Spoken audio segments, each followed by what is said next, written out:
Thanks for taking the time out of your busy schedule to watch this important presentation.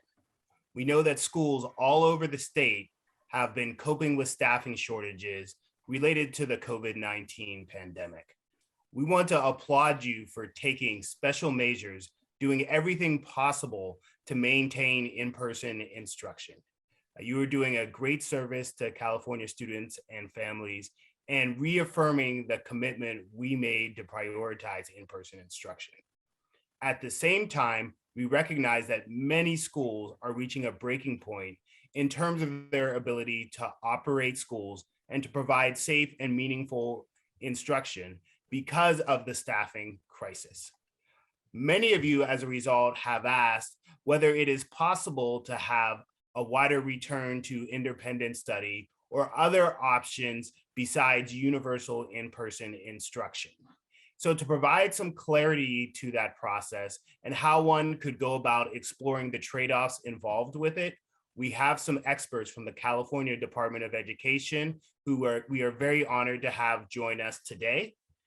Those people are Mary Nicely, Chief Deputy Superintendent of Public Instruction for CDE, Elizabeth Deerstein, who is the Director of the School Fiscal Services Division at the California Department of Education, and also Amy Paterno, Director of Government Affairs for CDE. So for more information on the 2021-2022 Form J13A and the staffing shortage consultation process, I hand you over to Elizabeth. Take it away, Elizabeth. Thank you, Troy. Our goal with this presentation is to provide a brief overview of the J13A process, highlight the changes made this year to the process as a result of Assembly Bill 130 and 167, provide information on the staffing shortage consultation process, and provide access to some CDE resources. Next slide. Before we get into some of the changes that impacted the J13A process this year, let's first start with what is a Form J13A waiver and what does CDE's approval provide an LEA. The Form J13A waiver process prevents an LEA funding from being penalized for the loss of attendance and inability to meet instructional time requirements in the event of school closure or when school remains open, but the LEA experiences a material decrease in attendance due to an emergency event. As an alternative to the Form J13A process, CDE encourages LEAs to make up lost instructional time when possible in order to mitigate the loss of instructional time for students. The J13A process protects an LEA from losing funding it would otherwise receive and credits an LEA for lost instructional time, but it doesn't provide an LEA with any new source of funding or new revenue stream that they would, other than what they would already be eligible to receive. Next slide. This year, as a result of legislative changes, LEAs are unable to mitigate losses of attendance for COVID-related school closures, except for limited circumstances. In the event of a COVID-related school closure for community day schools, a J13A may be submitted. LEAs may also submit a Form J13A school closure request for school sites or classes that only serve students who are individuals with exceptional needs and whose individualized education program does not specifically provide for participation in independent study.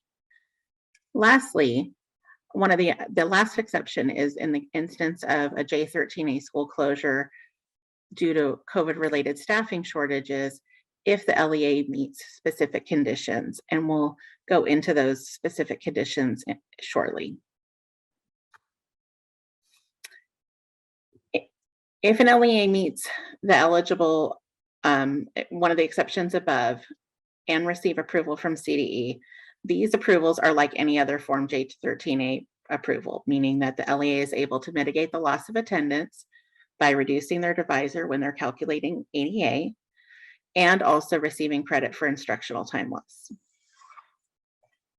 Next slide.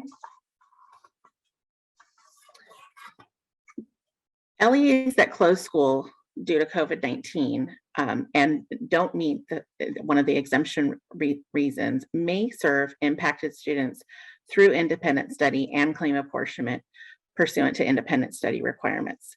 It's important to note that this year, the only way the LEAs may earn attendance for apportionment is either through in-person instruction or through meeting the independent study requirements, which independent study may be offered and delivered in a number of different ways. But in order to earn apportionment, LEAs need to meet those requirements. Additionally, the J13A request this year requires additional documentation and certifications, and CDE's frequently asked questions provide additional information on that process. Next slide. Like school closures, similar modifications were made to the laws governing a J13A approval when attendance declines, but school remains open. With few exceptions, the same that apply to school closures, an LEA cannot receive credit for lost attendance through the J13A process resulting from students that have been quarantined and are unable to attend in-person instruction due to exposure to or infection with COVID-19. Next slide. In lieu of receiving attendance credit through the Form J13A process, LEAs may serve impacted students through independent study and claim apportionment pursuant to independent study requirements. And CDE has a number of frequently asked questions about the independent study requirement changes that are in effect for the 2021 school year available on our website. Like with school closures, additional documentation and certification is required with any Form J13A submission this year related to COVID-19. Next slide. Focusing on the J13As due to COVID-related staffing shortages, a new process was put into legislation this year that have some very specific conditions that LEAs will need to be able to meet in order to be in compliance. The first is that the LEA is unable to provide in-person instruction to students due to staffing shortages as a result of staff quarantine due to exposure to or infection with COVID-19.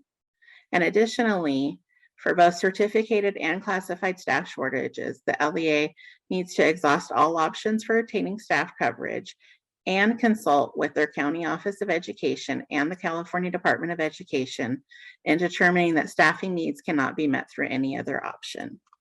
Mary is going to talk a little bit about what to expect during the CDE consultation process. Mary?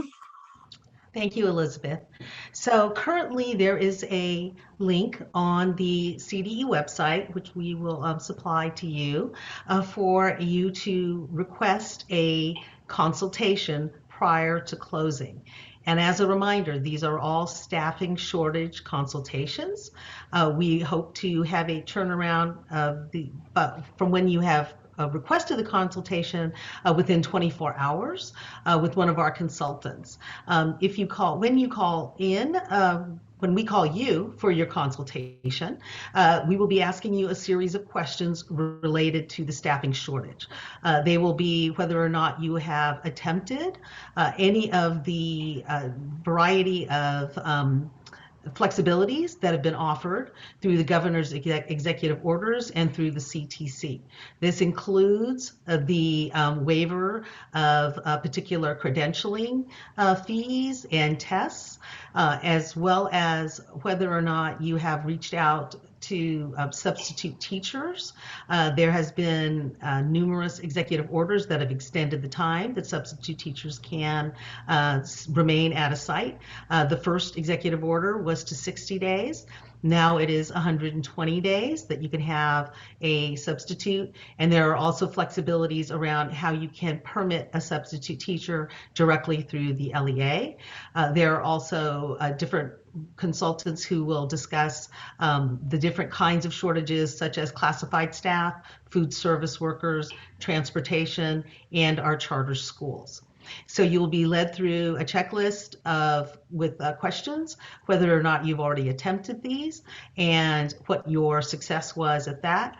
And after that, we will be documenting this information, sending you your checklist to verify that we have the information correct, and then your consultation will be complete. But just a reminder that that consultation should take place prior to the closure of your school, and you will also need to ensure that you have consulted with your county office of education prior to closing. So there are 2 required consultations as part of the legislation that is allowing the J13A waiver to be used for staffing shortages.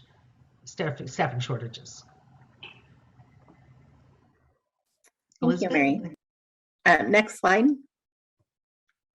So this slide provides a visual of the timing and process of how an LEA would approach a COVID-related staffing shortage. And as Mary mentioned, in a school closure, if an LEA is faced with a potential school closure, the LEA should consult with their county office of education and CDE to discuss all options for attaining coverage prior to closure. The county office and CDE consultation should factor into the LEA's final decision to close school if it is determined that staffing needs not be met. Once the closure is over, the event that led to the need to close school, the staffing shortage, the LEA may submit a Form J13A request to CDE. It's important to note that the consultation needs to happen prior to the closure. And if the consultation doesn't occur prior to closure, LEAs that serve students through independent study may claim apportionment pursuant to independent study requirements.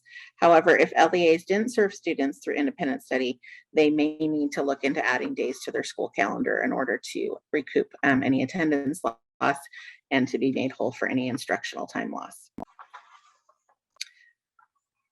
Next slide.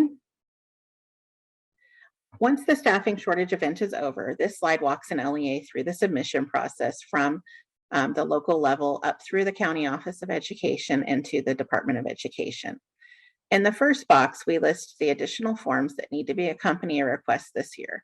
Specifically, LEAs, in addition to the Form J13A form, need to complete the addendum for staffing shortages, in which the LEA will be asked information about the issues that led to the staffing shortage, and as well as describing the consultation process both from the County Office of Education and CDE.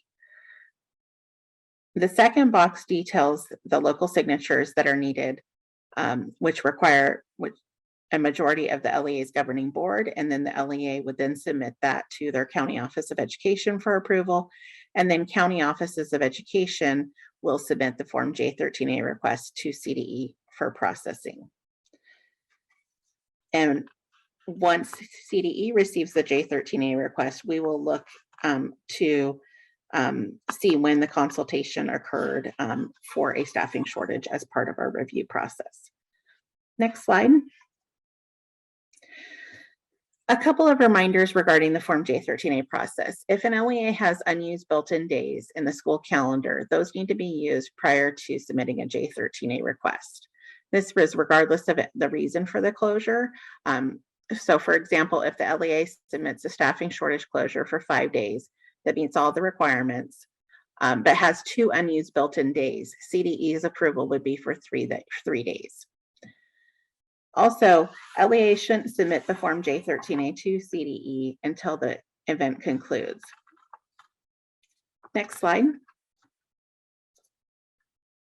An LEA is allowed to combine multiple events into one Form J13A submittal in order to reduce the amount of paperwork required on the LEA's behalf. If an LEA, though, is combining requests, given the complexities around the Form J13A process this year, LEA should clearly identify in the request the applicable dates for each event, and if the school closure or material decrease,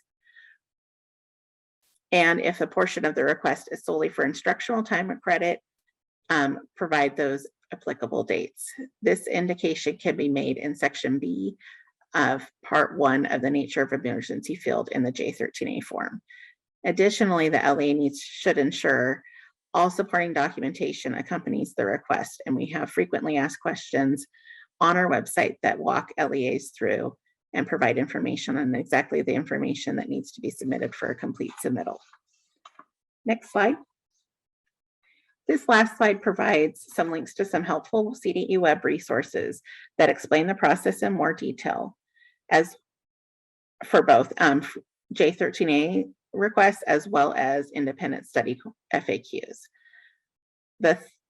We also have a link for the staffing shortage consultation form that Mary referenced, where an LEA is looking to need a staffing shortage consultation for CDE should complete that form.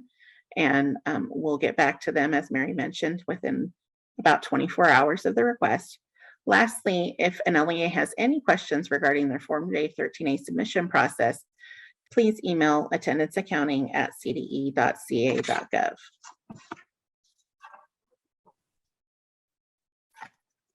And that concludes our presentation.